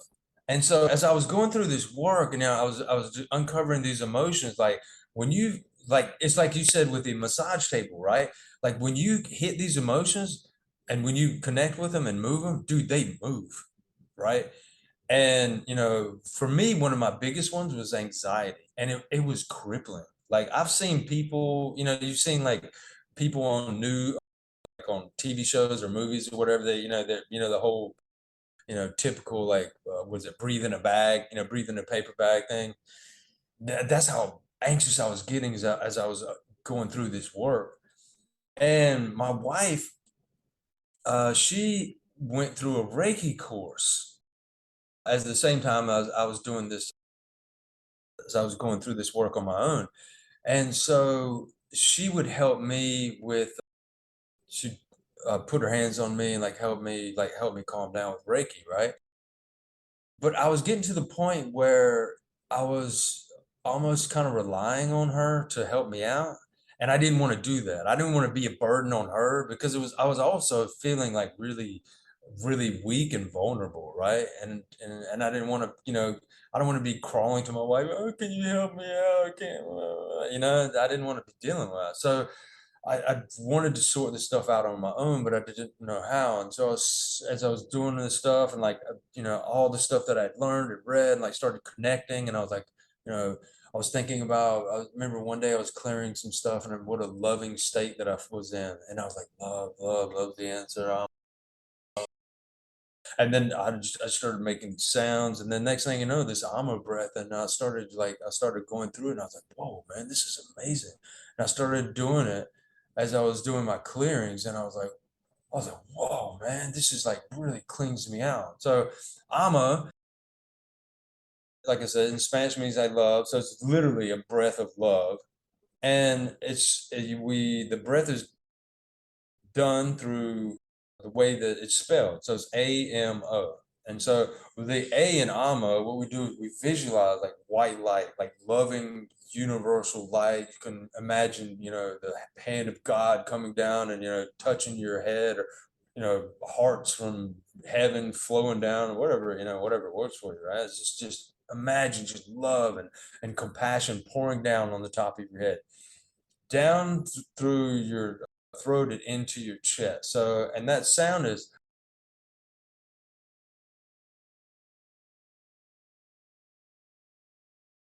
as it's coming down, the second part of the breath is the M. So, which is, that is represented with a, and that hum actually stimulates the vagus nerve, right, which is another emotional reset in and of itself, right? So we're using the visualization of the breath coming down, then the hum, stimulate the vagus nerve, and then with the O, we imagine that breath shooting out. Like when I was a kid, I think I'm probably about 10, 15 years older than you, but we had the Care Bears cartoon, and just little bears would shoot out love or luck or whatever it was from the chest, right? Yeah, they each had a symbol and a special Yeah, okay, So yeah, so that's how we do it. We imagine that light that's come down and cleansed our heart center, and then pouring out of our chest. So the breath looks like,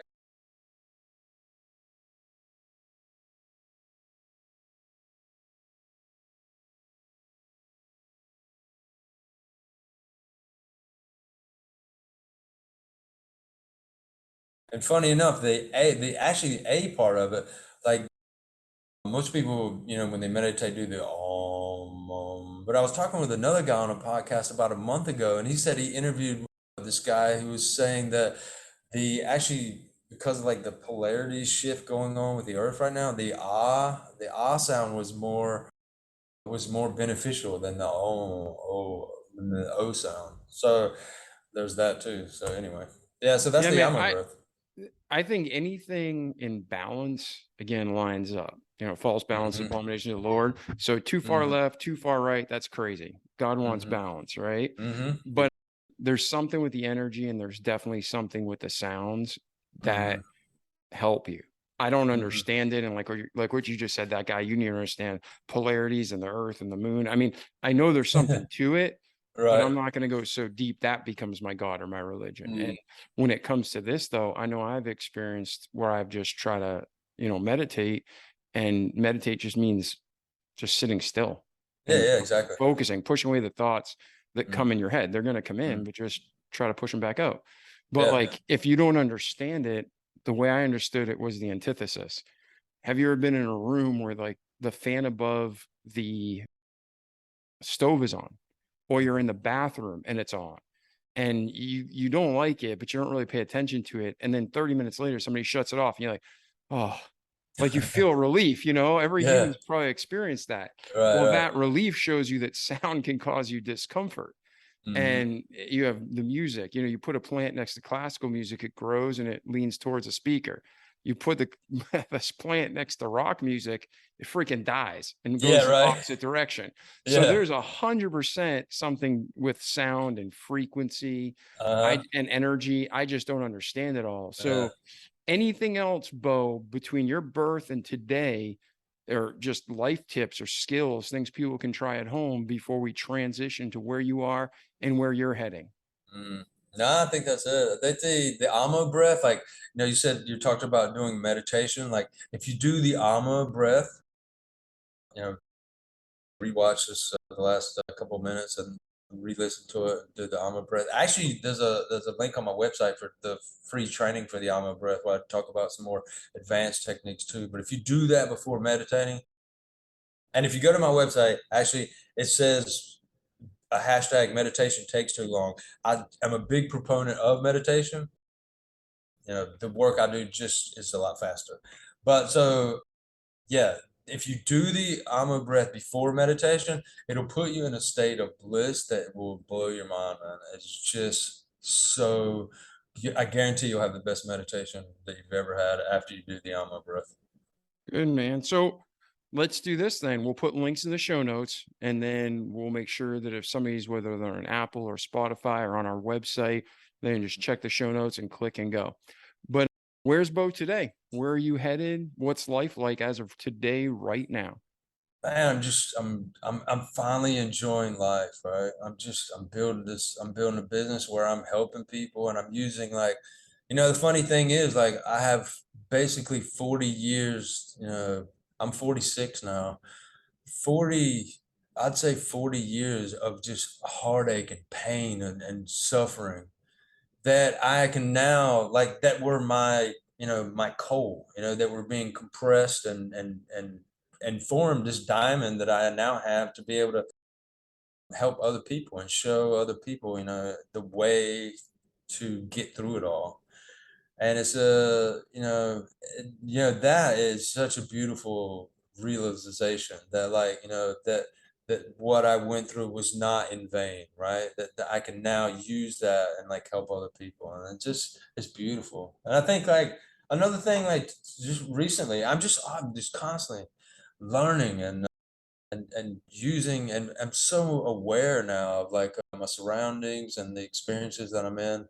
I'm learning now. We got a dog about 6 months ago, and I'm learning more from this little dog about life and how to interact with, not with the others, and this little dog. It's amazing.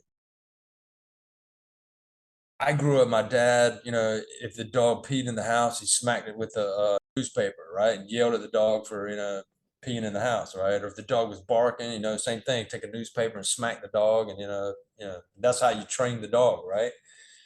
So, like, the first couple of months that we had the dog, that's what I thought you did. And anyway, so the dog's been barking a lot, and she's been not, not behaving, I guess, the best that we would like. So we bought this course on, taking care, like, training the dog. And the dog, the thing that she's barking at, the thing that she's, that's unsettling her, it's trauma. The dog is going through the same thing that I've been through, right? And then I'm making her trauma worse by, smacking her, right? And it's just like, oh my God, how did I overlook that? And so now, the dog gets a little bit antsy, we love the dog, we give her some treats, and, like, boom, it just dissipates. And, like, it would literally, within a week, our dog is going from being, barking at everything and going crazy to, like, now, the energy that I'm bringing to the dog is of an energy of love and compassion. And the dog just runs up to me, starts barking, and just licks my face. It's amazing, man. That's awesome, Bo. So if Yeah. someone wants to get a hold of you, let's do this too. Hmm. Who are the people that you feel you can help most? Like what does that look like, that profile, and how do they get a hold of you best? The best way, well, yeah, the best way is a website. Like, if you're lost if you feel hopeless, if you feel like nothing you do is right, if addictions are crippling you, like there are emotions that are attached to all of that, and we can release them. We can find them and we can release them. And not only can we find them, I can teach you how to do it on your own. So you are in complete control of your life and what and you are your own healer, right? I think over the last, I don't know, century probably plus of like really good marketing, we've been okay, I would not be here if it was not for like modern medicine and the pharmaceutical industry, right? But having said that, you look at the process that happens when you get sick, right? You go to the doctor, he writes you permission slip that you take to another doctor, and then you get the thing that's supposed to heal you, right? Well, like, we have that power, but we've given it to the pill, to the concoction, to the syrup, to the, shot or whatever it is, right? I mean, there are instances where, we do need modern medicine, right? But like, to run that direction every time that you need, you can heal yourself. It is possible. So, That's yeah. awesome. And I couldn't agree more. I mean, there's a place for everything. We go back to that balance. Mhm. There's a place for diet, there's a place for exercise, there's a place for herbs and, essential oils, and there's a place Yeah, for radiation therapy. There's a true. place for everything. But if Yep. we keep in balance, we'll probably never get to that sick place. I've been critically ill for years on two different things, but it lasted for years. And really, Mhm. when I embraced it, accepted it, felt love and joy, and then everything turned around. There you go, God, man. God helped me get that better. And I mean, I had a tumor in my head. I had an infection in my Whoa. tooth that was killing me and poisoning me. So, I mean, I had legit medical things. And Right, right. thankfully, I had the medical science, the doctors to help me get it right. Hmm. However, cutting out dairy, cutting out sugar, being more mindful of what I was putting in my body. That Hmm. took surgery on the tumor, radiation therapy to tumor shrunk. And now 25 years later, I'm super healthy. Right. Hmm. So it's like Right. there's a balance. If I just went holistic, I would have died. If I just went Mm. medical, I would have died. But that balance God showed us kept us alive. So if you're out there, you heard Bo, you heard his story, you heard what he can offer. So reach out to Bo, check out the show notes, go to his website, and hopefully we all thrive together, thrive individually, and all thrive to the glory of God. So Bo, thank you so much for being on the show today, brother. Yeah, Dave, you got another minute. Another minute? Yeah, man. Yeah. Look, check this out, man. So, all right, I told you about my accident, right? Like I didn't go into a lot of the details of that first car accident, but man, I wrecked my body. Like, and one of the things I crushed my knee, right? And so I've cycled a lot and I'm doing a lot of stuff, you know, athletically. I could never run again. And really like the last couple of years, the pain in my knees just really got just brutal.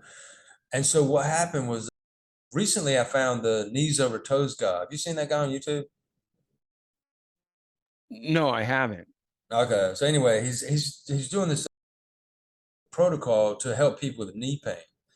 And I was going through his work and like I like what this guy's preaching and like I'm totally dig with this. Like I've zeroed in and I'm like, I know this is like what he's teaching is working, right? He's got a lot of success stories and it just, it just really resonated with me. But the thing is, like I got to a certain point and then I was not able to make progress. If About 2 weeks ago, my wife and I went on vacation. We did a lot of snorkeling. Dude, when I was snorkeling and I was, finning, I my knee pain, like that night was like it's diminished by half. So anyway, I came back and I started doing basically going out in the ocean and just finning for like an hour. And unbelievable, man. It is completely transforming my knee pain. So yeah, that's just something I wanted to share. Like if you're going through if you've got any knee pain, like first of all, check out this knees over toes guy. And then second of all, like if you need some like a supplement for that, like finning, yeah, using scuba fins. I got these bodyboarding what do you call them? Boogie boarding fins that I strap on my feet and just like kick, man. Kick for like an hour. And it's really physically it's probably of the things that I've done, on a physical level, this is like one of my top three to really level myself up. Yeah, and it's crazy too because medical science and pharmaceuticals want you to think you can't be healed Yeah. because they want to make money. Yeah, of That's it. course, right? Drug you Yeah, up. you're not, yeah, healthy, you're not, you're worth nothing to them, right? Yeah. And it's a sad reality. You want the truth, you go to God. You want the truth on earth, you follow the money. And Yep. those hospitals that they're building that are 50 stories and brand new, those aren't cheap. They're being built with our cancers and blood. Mm-hmm. So, anyways, what you're saying though, Bo, is true. We regenerate. Our body's made to regenerate. It's proven. Some Mm-hmm. things take 7 days, some things take 7 years, but our Mm-hmm. entire body will regenerate. And I think you just said it, and I agree. I know in my personal life, being a human guinea pig, Mm-hmm. when you're injured, the common thought is rest. And the common like doctor is going to tell you to rest. But Mm-hmm. I found like, yeah, there's a rest, but again, a balance. When you Mm-hmm. push yourself and you exercise and you push through the pain, you always come out better. So by you Mm-hmm. working an hour scuba diving, by medical science standard, that should have irritated the knee and inflamed it and caused all these issues. When really you're like, damn, I haven't felt this good in years. I So it's know, like right? our bodies are built for challenge, to Mm. thrive, to be worked. So work, I had a ruptured disc, two ruptured discs in my back, and I was Ah, told by I think it was like 3 doctors and massage therapists and chiropractors, so probably like 8 professionals. I needed uh-huh. surgery. Right. Never had surgery. Pushed Nice. through it, stretched, deep tissue massage and ice. I found the combination that worked for me. And even though I haven't worked out since 2018 and I'm chubby and fat, don't have back issues. You know what I mean? And Yeah, the few yeah. times like I've had a spasm happen in recent years, instead of sitting there or laying down or icing or taking muscle relaxers, I don't do any of that crap. I Mm. force myself, even if I can't stand up straight, to get on the elliptical, and I Mm. move and I move and I Right. move. And that your body just recenters itself. Mm. And then you can ice it and then you can get deep tissue massage. But I am 100% with you, brother. Just That's move, awesome, man. move. Well, this goes back to what we were saying earlier, right? About, be curious, right? If you're, if whether it's a physical thing or an emotional thing, whatever it is, like be curious about your own health and like put that in your hands. And when you do, like, that's when like, miraculous things start happening because you literally take that power back, right? And you put it in you, right? I Yeah. mean, you look at like when they do like these pharmaceutical trials, like the placebo is more effective than the actual drugs in like 70% of the cases, right? And why is that? Because that's where the hope is. People put their hope in that pill, right? So they believe it's going to work, right? Same thing. If you believe like what you're doing is work, it will work. Yeah. So Yeah, man, my hope is in the Lord, and I hope as you and the listeners, we can all have that joy and that peace and that deep down just satisfaction. But man, I'm totally tracking with you. Like, if you got issues going on, search, be curious, figure out, and die on your own terms. mhm. Listen, if you're gonna die, do it your way. Like I've had twice when I was 18 to 20, Mhm. and then when I was 2007 to 2010, they told me to make out my will and get my affairs in order. So like I said, I wasn't sick for like a couple of weeks. It was years. Right. Wow. And I got to the point where it's like, forget this. I literally did everything opposite the physicians were telling me. And that's when I started getting better. It's not, I had some really great physicians and they were Yeah. amazing. But for every one excellent one, there's 8 mediocre, probably 7 mediocre and 2 terrible. And Mhm. I mean, they were telling me, don't drink coffee. I don't drink coffee. So you know what I started doing? I started Drink drinking of it. coffee. And I'm not joking, dude. Everything like that, all these things are like, do this, don't do that. I'm like, Okay, fine. So I just did the opposite, and then I started getting better. So, Oh, wow. and have you ever tried eating? Hey, since we've derailed, but the show, our audience, No, go hopefully they're for it, man. listening. Yeah, I love it. Have I you love it. tried eating a half a banana before bed? No, what does that do? Dude, I stumbled upon it about a month and a half ago. I put a little YouTube video together, and basically I noticed that when I eat a half a banana before bed, I sleep deeper and more restful. So then, like, I was playing with it. So then I start Googling it. It's all over the internet. A banana is a natural, like, sedative. It's a natural relaxer, da da da da da. And you get the potassium in it. So this is something that's known. But if you go to the doctor and say I have trouble sleeping, they're like, here, take this drug, take this drug. And Wow. I just literally was using a banana, and I feel fantastic now. Like, I sleep Dude, if I better. was in the same room with you right now, I would kiss you. I swear to God. Like I've been trying to, like, get my sleep thing down. It's been, off and on, off and on. And like actually last night I woke up at like 1 o'clock, and then I couldn't, then I woke up again at 3, and I was like, what's going on, man? And I've been battling with that. Go to Try the it. store and get Try it. bananas.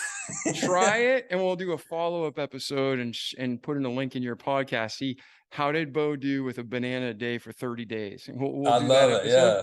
And even, like, I have a tear supposedly between my bicep and my shoulder, and it was a Mhm. mess. The arteriogram was just like everywhere to die. Right. But I don't want to have surgery. I asked the doctor, I'm like, hey, if I totally tear it, is the surgery worse? Like, nope. Same surgery, you're just in pain. Like, I can live with pain. Pain's temporary. So Yeah, this yeah. has been like a couple years now. I stopped working on in 2018. So it happened in like 2017. Uh-huh. And anyways, I even noticed that the pain between my bicep and shoulder the last 6 months has been hurting in my sleep. I think I'm tensing. And Mhm. as I'm tensing, it's causing that to stimulate. Soon as I Mhm. started doing the banana, gone. So, Whoa. and I'm literally I'm going to bed, eat it, half a banana, or I'll throw it with some ice cream, which is probably Right. not good for you. That's why I'm Yeah, fat. that's all right. But anyways, but no, man, that half a banana has been a beautiful blessing to my life. So hopefully you and the listeners can try Yeah, it and thank you write me. so much for passing that along, man. That is like, yeah, I've been literally something. I mean, I've done like magnesium spray. Like I've been trying to, like, limit, what time I eat. Last thing I eat, the last thing I drink. Just to make sure, I'm Yeah. not sleeping, not because I'm getting up to go to the bathroom and stuff like that. And it's just, Yeah, yeah. routine is huge. And Hmm. there's so many things you can do. We could have a whole show just on tips for sleep, because I Oh, struggle for with sleep sure. my whole life. So but the other thing too is I got to be careful how I say this, because I don't want to advocate something and cause someone harm. Right. But a few years ago, I was in Italy and I smoked a cigar, Uh-huh. slept like a baby that night, but I thought it was just Hmm. the situation. Right. Then I get back to the States, and it just so happens I'm with a business colleague, and he's like, hey, you want to smoke a cigar? I'm like, I just smoked the first one I've ever smoked at 43, might as well. So I Right. smoke a cigar, slept like a baby. So then I'm having a moral and the intellectual dilemma. Uh-huh. I'm like, what? Cigars are bad. Cigars are evil, blah, blah, blah, blah, Right, blah. right. So then I start thinking, who do I know that smokes cigars? And Arnold brother, Schwarzenegger, Michael Jordan. well, no, everybody I know that smokes cigars are the most balanced, like, personally, not even just on TV. Like, they're Right. the most balanced humans I know, very wealthy typically. Hmm. They're like kind, giving people, and they're healthy. The World War II, the oldest living World War II survivor just recently passed away. It's like 115 or 116, and he smoked 15 cigars on average a day. George Burns, remember the Oh old yeah, guy? George Burns, right? Yeah, yeah, yeah. Smokes cigar, and you go through Stallone, Rocky. Now, again, they're so rich they can buy new parts. Yeah, yeah, So yeah. I start researching it. Now, cigarettes, toxic. No. Yeah, yeah, of course. 227 chemicals per stick on average, Uh, known carcinogens, known cancer causing. That's trash. Vaping, even worse. mm, Vaping is leads and metals and chemicals, all stuff to make you sick and addicted. Total trash.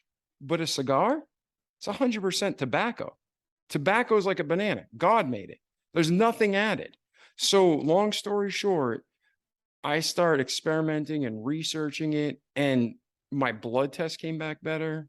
I took blood tests before and after. When I started smoking cigars, you know, I wouldn't say regularly, Yeah. but more common, I got healthier. Dude, And this then, is blowing my mind. and you don't inhale it. You Right, just right, right. breathe it out. So Yeah, like the yeah. worst thing, and I put stuff on social media and Facebook.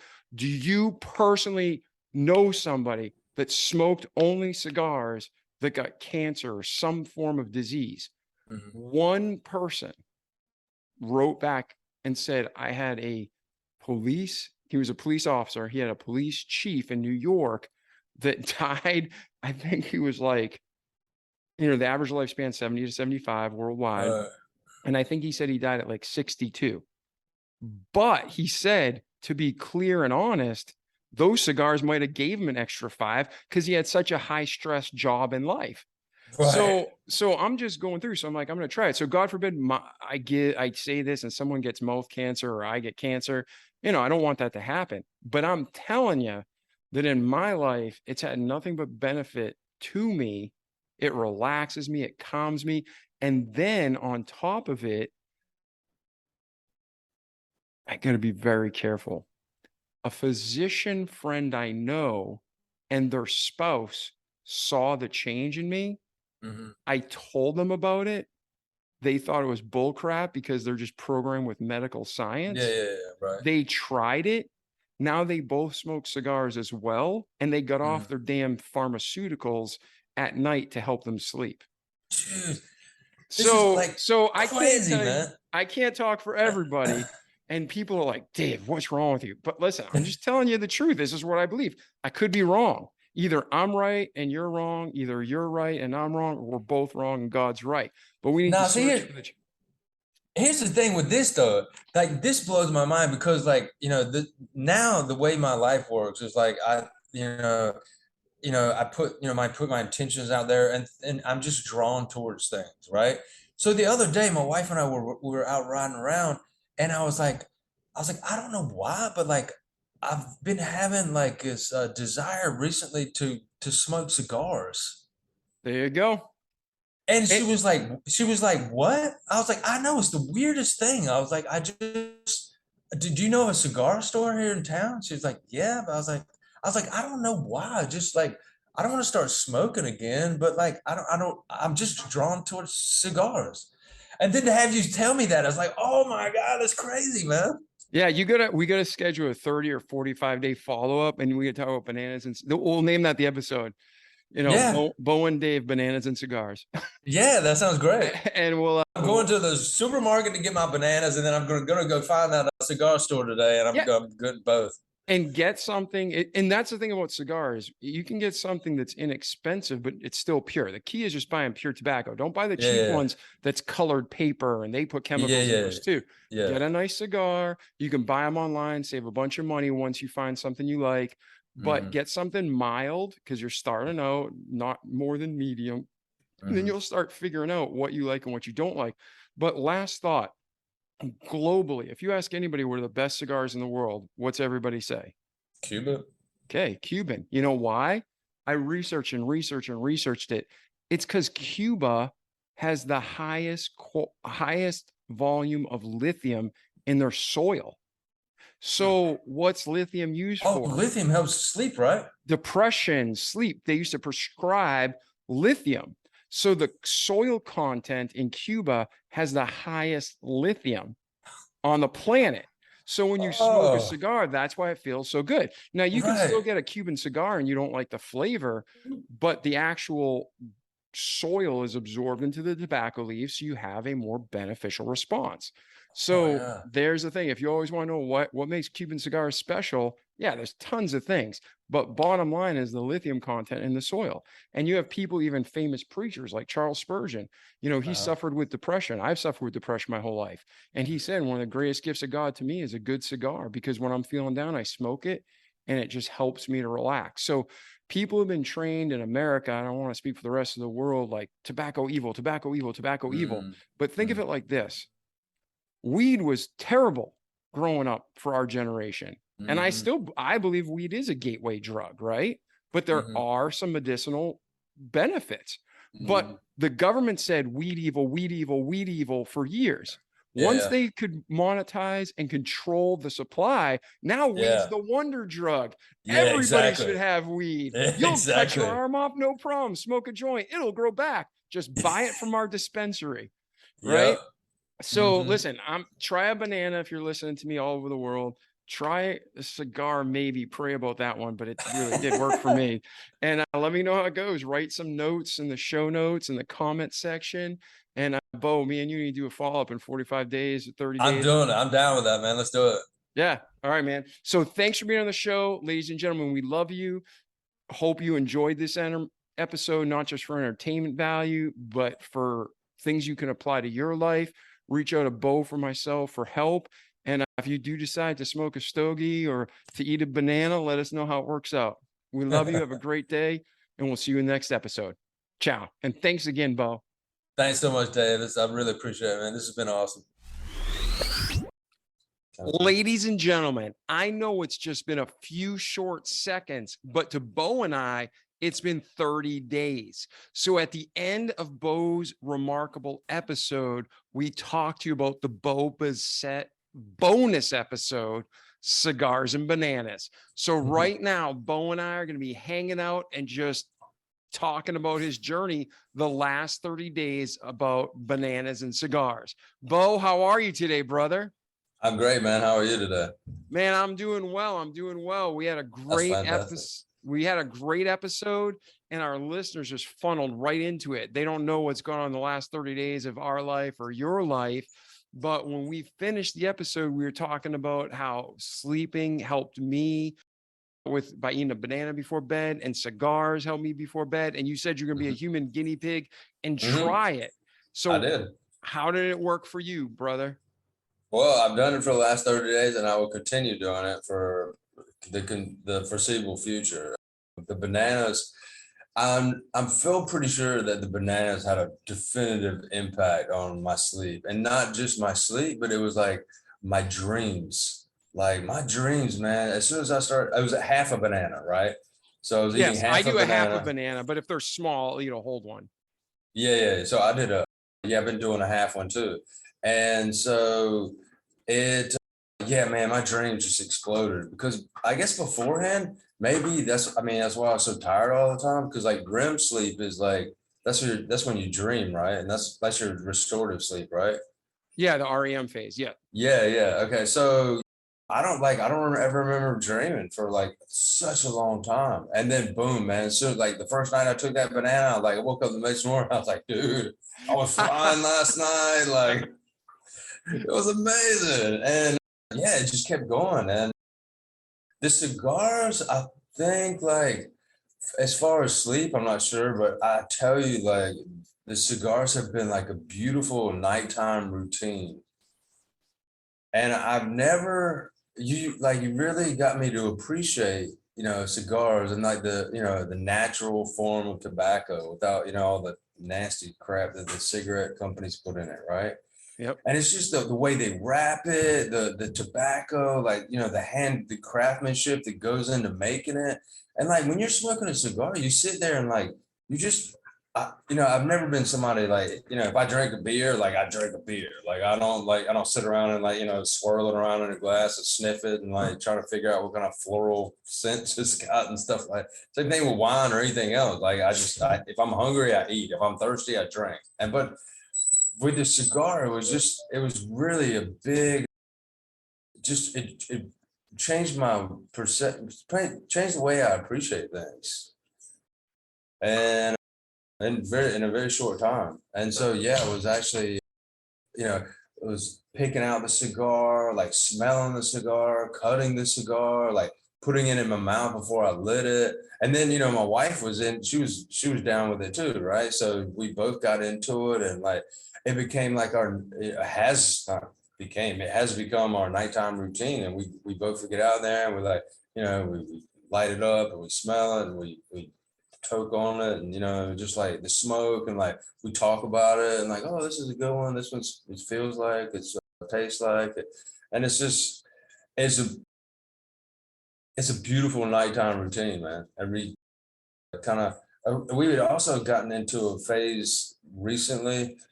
I haven't owned a TV in ages, man. Like when she and I moved in together, she had a TV, and even then we didn't watch it. But like, I guess this summer we were watching a lot of Netflix, and the last month, like we got off of that, which is nice because Nice. I'm not a big TV person, but I mean, some of those shows, you get in those series and they're a little bit like they'll pull you in, right? Yeah. Oh, yeah. You can spend the rest of your life watching television and actors Mm, pretend to live. So mm, you're at home watching it, they're pretending, and nobody's living life. It's like mm-hmm. today's generation of the movie Wall-E, right? Um, Yeah. but man, I'm so glad to hear that. So, ladies and gentlemen listening, Bo and I are not doctors. We are not Mm, playing doctors on TV, right? mm, We are just telling you our experiences with bananas and with cigars.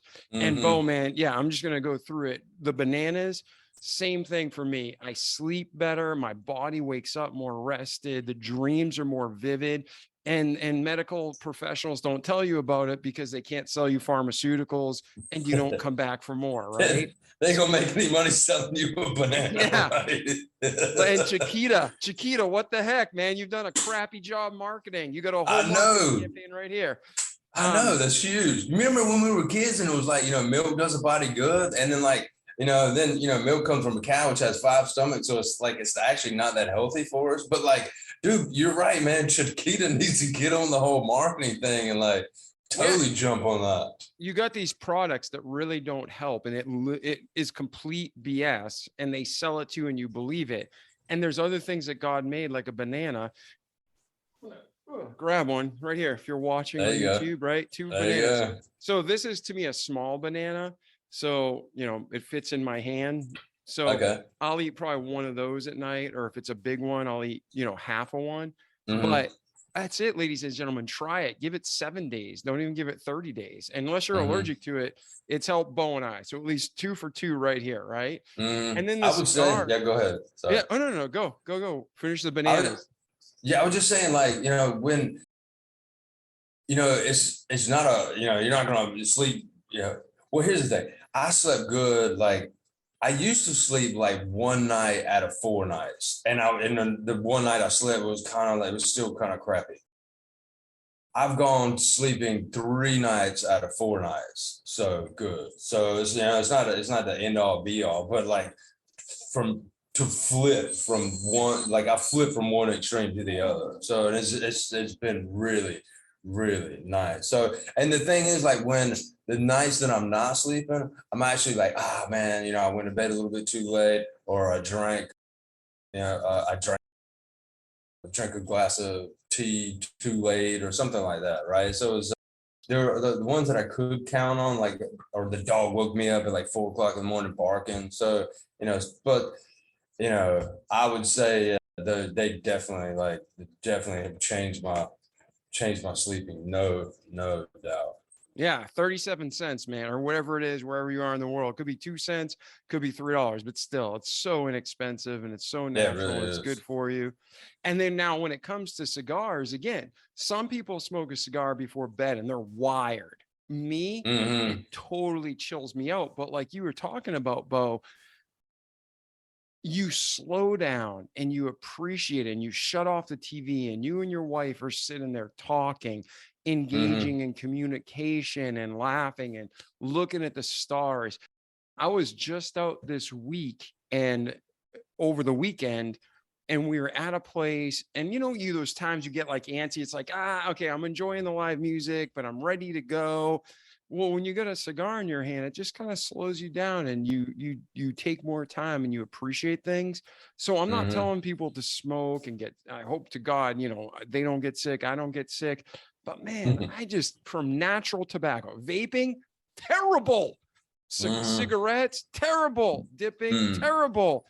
I But agree. actual cigars, Mm. and I just can't see a problem with them. So God forgive me if I'm saying anything against you or leading people down the wrong path for health reasons, but it's brought nothing but benefit to my life. And it sounds like it's brought some benefit to your life. And I know friends, some are physicians, and they started smoking after they saw the results I had, and they had the same results or better. That's So awesome. it's just like, it's one of those things that don't knock it till you try it, right? I agree. I Charles agree. Spurgeon has suffered with depression. I struggled with depression the last few years, and he said the best thing gift from God he's ever had is a good cigar, because it just Nice. really helps. So that's That's it, Bo, awesome. man. On your journey the last month, me and you could talk all day, but for the listeners, any other parting advice, any other thoughts or anything else about the cigars, about the bananas, or any other life tips before we take off? Yeah, I think the thing is, one more thing on the cigars is that, like, because this weekend it was on us. Like, I just saved it. I saved the cigars for the night, but then it was a weekend, this Saturday, I believe, and my wife and I had a good time, and we were down at the beach, and then we came back up, and I was like, hey, I'm gonna get my cigar, right? And I was like, oh, you know what? I'll just fire it up and, like, smoke it on the way down, right? So we got a little scooter that we drive up and down to the beach on, right? And I was like, I'll just smoke it on the scooter, right? And you know, so I did that, and then I was smoking, I was on the scooter, and, like, it was just, it took away from my enjoyment of it, and, like, I think that's what I've gotten out of the whole experience the most is, like really, like, not trying to fit, like, fit everything in, and I was like, because the cigar has become my nighttime thing, and it's like, and it really forces me just to focus on that one thing, right? And as I was going down the mountain back down to the beach, and I was smoking a cigar, I was like smoking, I was driving, and I was like, worried because my wife behind me, I was worried about, like, blowing smoke in her face, and like the experience wasn't even the same. And I was like, okay, I don't want to do that again. Yep. So yeah, it was just like, it really reframed my perspective on things in such a short period of time. So Yeah, man, I'm glad you had that experience. And for the listeners who are thinking about it or might want to try it, it's not something like a cigarette is terrible for you. I want to keep saying that it's poison, it's toxin. The only thing worse than cigarettes is vaping. Vaping is just insane. You're vaporizing toxic chemicals to put in your lungs. Cigars, you never bring them past your mouth, okay? But what you're describing, I've had the same experience. If you're trying to work or, build a fence, or you're trying to drive somewhere, it's not like a cigarette. It's not to have a habit. It's not to, to have an addiction to it. Cigars are relax and chill. And personally, because I never want to be addicted to anything, I will not smoke when I'm angry. I will not smoke when I'm, like, mega stressed, because I don't want anything in life to be a crunch. I just want things to be enjoyable. So I'm tracking with you, riding the scooter, thinking about traffic. Oh my, you don't want to be rude to your wife and blow smoke in her face. I can totally see how that does that. But if you and her are sitting down at night and you're watching the stars and you're talking, it's just a great compliment to whatever you're doing then. And I think that's the experience you've had, right? Yeah, big time. Yeah, man. Well, that's it, Bo. Once again, it's been Thanks, a true David. pleasure. We Yeah, love man, you, good to talk brother. to you again. Yeah, thanks for hanging out with us. And ladies and gentlemen, please subscribe to Bo's channel and my channel on YouTube. Like this podcast, and not just so we can get famous, but so we can reach more people. Share this. If we can help you, please let us know. And if you have an experience with a banana or a cigar, not the Bill Clinton kind, but the actual using it for your health, let us know how it turns out, and we wish you only the best. So I'm Dave Pasqualone. This is Bo Bissett. Bo, thanks again, brother. Thanks, David. The Remarkable People Podcast. Check it out.